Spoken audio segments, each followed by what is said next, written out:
Breaking news చూస్తున్నాం. Dharmavaram municipal చైర్మన్గా మల్లికార్జున నియామకం బీజేపీ టీడీపీ మధ్య చిచ్చు పెట్టింది.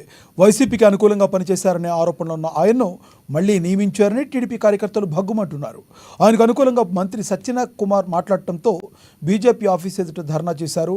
దీంతో మంత్రి వాహనాన్ని అడ్డుకుని నిరసన తెలిపారు. మల్లికార్జున విధులకు హాజరైతే బయటకు ఈడ్ చేస్తానని పరిటాల శ్రీరామ్ గతంలో వ్యాఖ్యానించారు.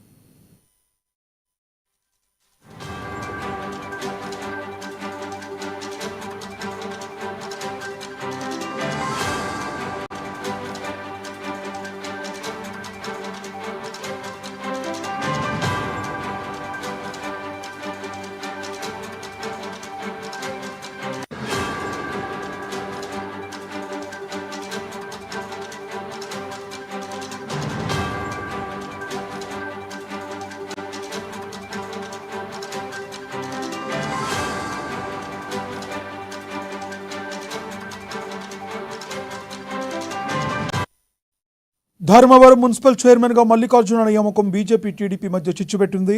వైసీపీకి అనుకూలంగా పనిచేశారనే ఆరోపణలు ఆయన్ను మళ్లీ నియమించారని టీడీపీ కార్యకర్తలు భగ్గుమంటున్నారు. ఆయనకు అనుకూలంగా మంత్రి సత్యకుమార్ మాట్లాడటంతో బీజేపీ ఆఫీస్ ఎదుట ధర్నా చేపట్టారు. దీంతో మంత్రి వాహనాన్ని అడ్డుకుని నిరసన తెలిపారు. మల్లికార్జున విధులకు హాజరైతే బయటకు ఈడ్ చేస్తానని పరిటాల శ్రీరామ్ గతంలో వ్యాఖ్యానించారు.